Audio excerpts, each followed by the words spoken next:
સમાચાર અમરેલીથી, જ્યાં જાફરાબાદના દરિયામાં ગુમ 11 ખલાસીઓનો મામલો। પીપાવાવ પોર્ટ કોસ્ટગાર્ડનું જહાજ રેસ્ક્યુ માટે મધદરિયે પહોંચી ગયું છે।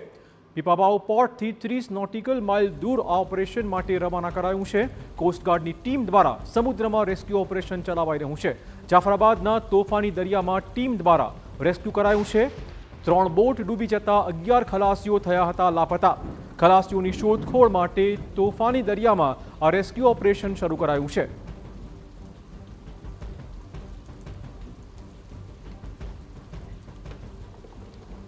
જોઈ શકો છો, મધદરિયે આ રેસ્ક્યુ ઓપરેશન 11 ખલાસીઓ લાપતા બન્યા, જેમની શોધખોળ કરવા માટે પીપાવાવ પોર્ટ કોસ્ટગાર્ડની ટીમ મધદરિયે પહોંચી ચૂકી છે।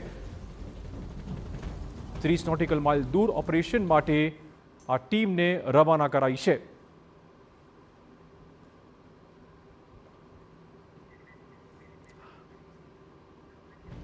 તો જાફરાબાદના દરિયામાં ગુમ 11 ખલાસીઓનો મામલો। પીપાવાવ અને પોરબંદર કોસ્ટગાર્ડની ટીમ દ્વારા મધદરી રેસ્ક્યુ ઓપરેશન શરૂ કરાયું છે।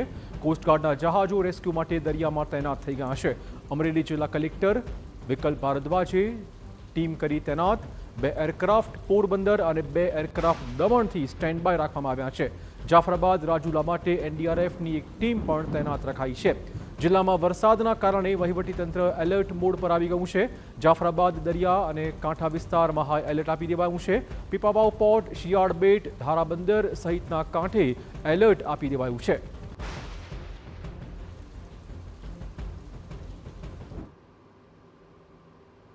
ઉડી નથી શકતા, પણ જ્યારે મોસમ ક્લિયર થશે તો 2 એરક્રાફ્ટ પોરબંદરથી અને 2 એરક્રાફ્ટ દમણ પરથી સ્ટેન્ડ બાય ઉપર છે, જે પણ ત્યાં આંટા મારશે અને આ લોકોની સર્ચ એન્ડ રેસ્ક્યુ કરશે।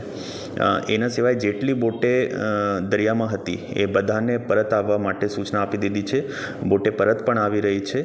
અત્યાર સુધી 212 બોટે પરત આવી ગઈ છે। બાકી બોટે પણ ટૂંક સમયમાં પરત આવી જશે। આ બધી બોટો સાથે સંપર્ક થઈ ગયા છે। એના સિવાય ત્યાં એક એનડીઆરએફની ટુકડી પણ સ્ટેશન કરાવવામાં આવી છે જાફરાબાદ અને રાજુલા માટે।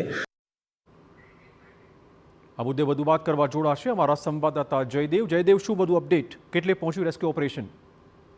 બિલકુલ ચિરાગ, જે રીતે ગઈકાલથી જે બોટો જાફરાબાદના મધદરિયામાં ડૂબી છે, જેમાં 11 જેટલા જે ખલાસીઓ છે તેમની શોધખોળ છે તે હાથ ધરવામાં આવી છે। હજુ તે લાપતા હોવાના કારણે પરિવારજનો પણ ખૂબ ચિંતાતુર છે। ઉપરાંત હવે કોસ્ટગાર્ડ છે, પીપાવાવ કોસ્ટગાર્ડ અને પોરબંદર કોસ્ટગાર્ડ ઉપરાંત મુંબઈનું જે કોસ્ટગાર્ડ છે તે પણ આ મદદ માટે અંદર દોડ્યું છે ને મધદરિયામાં એક ઓપરેશન છે તે પણ શરૂ કરવામાં આવ્યું છે। પરંતુ જે રીતે વાતાવરણ ખરાબ હોવાના કારણે હેલિકોપ્ટર છે તે મધદરિયાની અંદર ન જઈ શકતું હોવાની માહિતી મળી છે, જેના કારણે કોસ્ટગાર્ડનું એક મોટું જહાજ છે તે મધદરિયામાં પહોંચાડ્યું છે ને તેને લઈને એક શોધખોળ હાથ ધરવામાં આવી છે। કેમ કે જે રીતે જાફરાબાદ અને ગીર સોમનાથ જિલ્લાના જે કેટલાક ખલાસીઓ છે તે હજુ લાપતા છે, તેના કારણે રાજ્યના મુખ્યમંત્રીએ પણ આદેશ આપવામાં આવ્યો છે। તેને લઈને હવે શોધખોળ છે તે હાથ ધરવામાં આવી છે અને કોસ્ટગાર્ડ છે તે સતત પ્રયાસ કરી છે। આ જે લોકેશન છે, જે ઘટના બની હતી ત્યાં જવા માટેના પ્રયાસ કરી છે। પરંતુ જે રીતે વરસાદી માહોલ છે, પવન પણ ખૂબ છે અને વરસાદ પણ સતત પડી રહ્યું છે, જેના કારણે